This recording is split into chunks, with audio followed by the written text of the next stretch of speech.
Friends, welcome to Green Card Guys TV. Every week, we will cover the top U.S. immigration news. Stay tuned all the way to the end. This week in U.S. immigration news covers how more international students will be eligible for STEM OPT, and how USCIS updated its guidance on national interest waivers, and how Remain in Mexico policy expanded, and how Mexican authorities stop hundreds of migrants, and also how COVID-19 risk continues to increase for ICE detainees, and how resettlement of Afghan refugees will happen, how immigration judges are now taking their free speech and exercising it to the Fourth Circuit.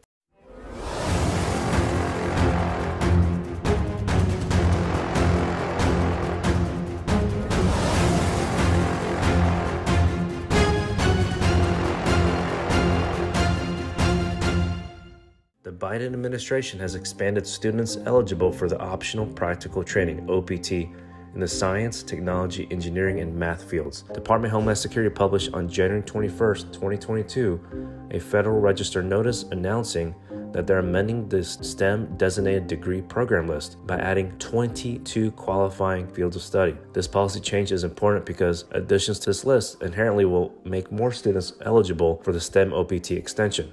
Now, the government uses this to determine F1 students' eligibility for the 24-month extension of their post-completion for OPT based on their STEM degree.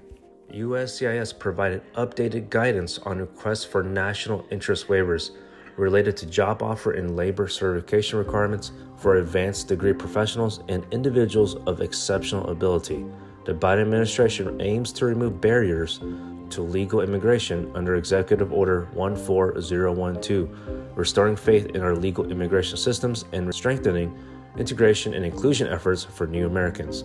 USCIS clarifies how the national interest waivers can be used by STEM graduates and entrepreneurs, as well as the significance of letters from governmental and quasi-governmental entities.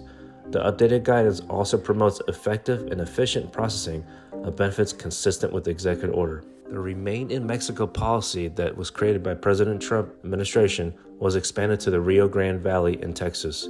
This valley has seen the highest number of migrant arrests along the southern border on January 19th. Under this expansion, migrants will be enrolled in the program and processed in Brownsville, Texas. From there, the migrants will then be sent back to Matamoros, Mexico, and will be given the option to reside in Monterrey, Mexico, while they await their U.S. Immigration Court hearing. Now, the State Department is assisting the Mexican government by offering migrants transportation, COVID-19 testing, and shelter. Before this expansion occurred, Remain in Mexico policy was only implemented in San Diego and El Paso. Surprise, surprise. If you are new to our channel, welcome and please subscribe to stay in the loop. We offer free 15-minute consultations if your case is qualified, so we can point you in the right direction. Stay tuned for the secret code later in the show. Mexican authorities in Tapachula stopped over 800 migrants trying to continue their journey north. On Thursday, hundreds of them protested regarding how slow the process is of gaining temporary legal status in Mexico. After the protests, they were intercepted by the National Guard and immigration agents. Tapachula has one of the largest migrant detention centers in Latin America. Over the recent years, Mexico has been overwhelmed with asylum requests.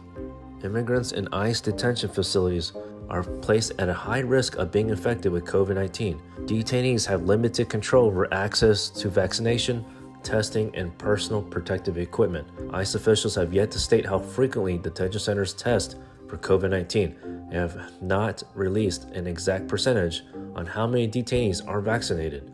Surprise, surprise. ICE detainees reported that they had requested booster shots, but ICE officers have yet to provide them with this basic precaution. Over the past month, the amount of people in detention facilities that have tested positive for COVID-19 has dramatically increased from 285 to more than 2,748 cases. The Biden administration is planning to expedite resettlement of potentially thousands of Afghans to the United States from Qatar. The accelerated process would allow Afghans to be screened, vetted, and approved for refugee status and then placed on planes to the United States, all within 30 days of their arrival at the military site in Qatar. Normally, it takes 2 to 5 years for refugee applicants to be resettled in the United States. Biden officials have stated they are confident that the refugee vetting process can be done in 30 days. We'll see about that. There may be still significant obstacles in speeding up the process, including the ongoing threat from COVID-19, which complicates travel and in-person interview.